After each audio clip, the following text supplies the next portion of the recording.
कई बार तो मैंने मजाक मजाक में उनका छू भी लिया था, मगर मेरी मौसी को इस बात का जरा भी अंदाजा नहीं था। मगर उस दिन जब मैं छत के ऊपर मार रहा था, तभी मौसी भी वहां अचानक से आ गई थी। मौसी को देखकर मैंने उस पर कपड़ा डालकर छुपा लिया। मौसी मुझे थोड़ी देर खड़ी होकर देखती रही, फिर मेरे पास आई और धीरे से बोली, अरे छुपा क्यों लिया, देखे तो क्या साइज है, और वैसे भी ये तो आम बात है, आजकल ये हर कोई करता है। मैंने कहा, मौसी आपको ये कुछ गलत नहीं लगा? तो वो बोली, क्या बात करते हो, गलत क्यों लगेगा? तभी मेरे मुंह से निकल गया, मौसी सच बोलूं तो मैं सबसे ज्यादा आपको ही देखकर मारता हूं। मौसी मुस्कुराते हुए बोली, क्या सच में मैं इतनी ज्यादा खूबसूरत हूं? मैंने कहा, मौसी आप बहुत सुंदर हो, आप मुझे बहुत अच्छी लगती हो। तभी वह बोली, ये बात तो तुम्हारे मौसा ने मुझे आज तक नहीं बोला कि मैं खूबसूरत भी हूं। मैंने कहा, छोड़ो मौसी, जो चीज जिसके पास होती है उसको उस चीज की कदर करनी बिल्कुल नहीं आती। दोस्तों, मेरी मौसी बहुत ही कम उम्र की थी।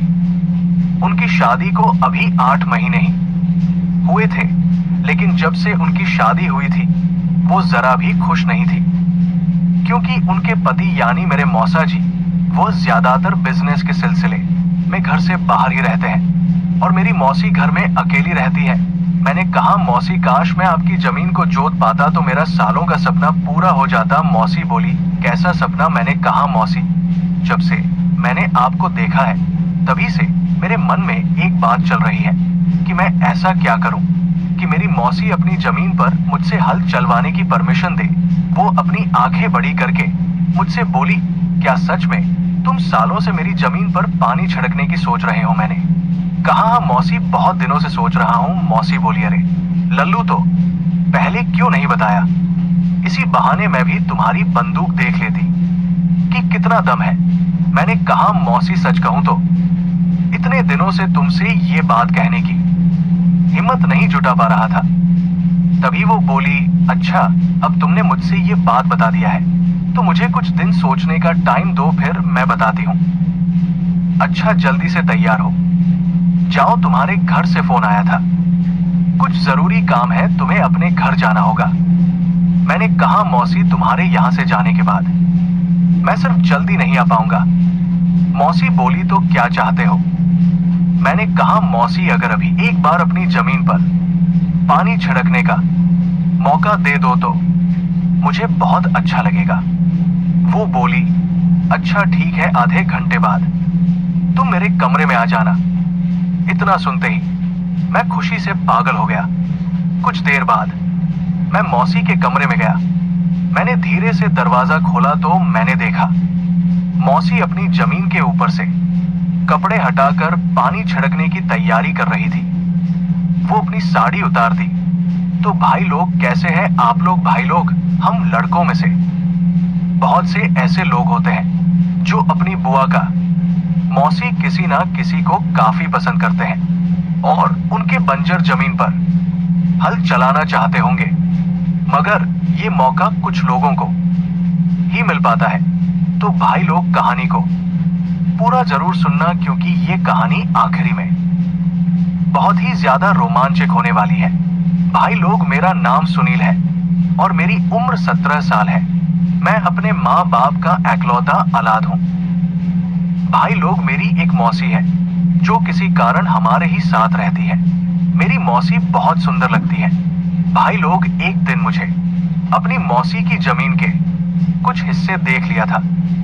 काफी खुला मैदान था, एकदम सपाट। उस दिन से मैं जब भी अपनी मौसी को देखता तो बस उनकी जमीन पर अपना हल चलाने के बारे में सोचता।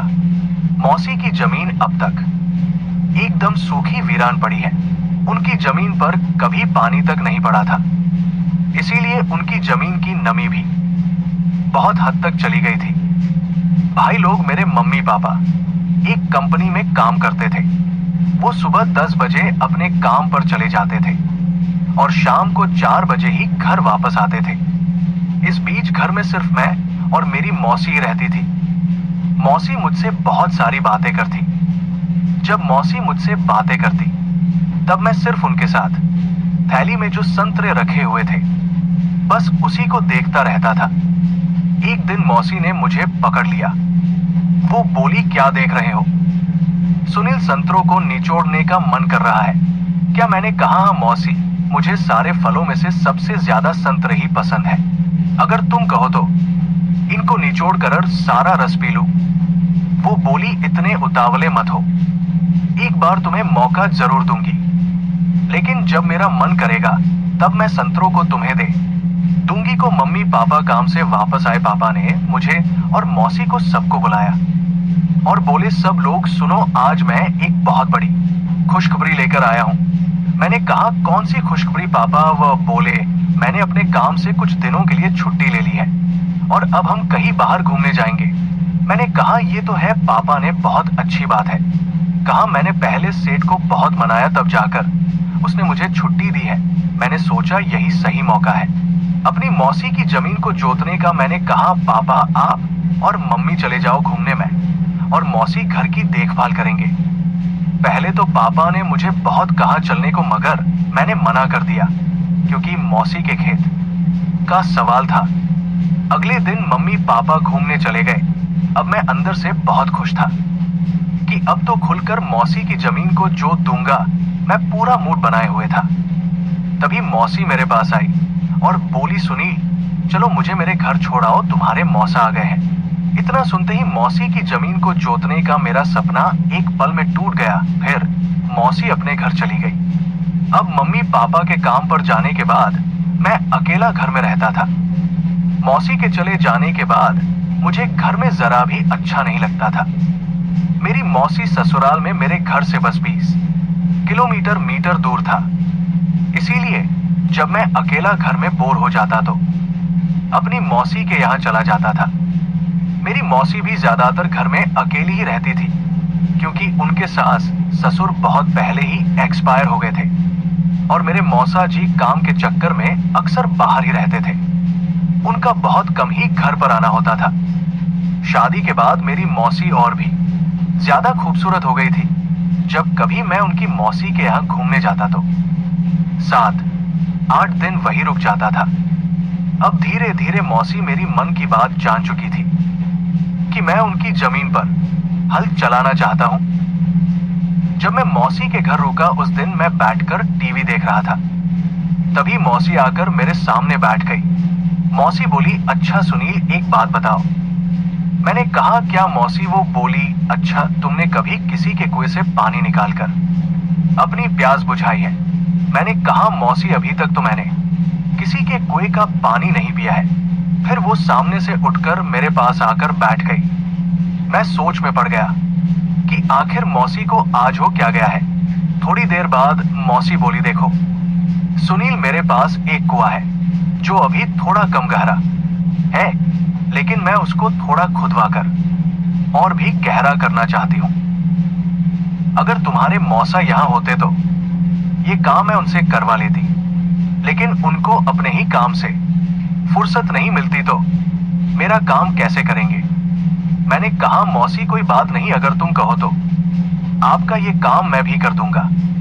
वो बोली, तो ठीक है, मगर काम शुरू करने से पहले एक बात याद रखना, कुएं को थोड़ा ध्यान से खोदना क्योंकि पानी का प्रेशर बहुत तेज होता है, कहीं तुम बह मत जाना। मैंने कहा, बुआ, तुम टेंशन मत लो, मुझे अच्छे से तैरना आता है। तुम बस ये बताओ कि काम कब से शुरू करना है, देखना तुम्हारे कुएं को खोदकर किस तरह से गहरा करता हूं। वो बोली, चलो ठीक है, अभी काफी रात हो गई है, तुम सो जाओ, मैं कल तुमसे कुएं की खुदाई करवाऊंगी। दोस्तों, आपको मेरी ये कहानी कैसी लगी कमेंट करके जरूर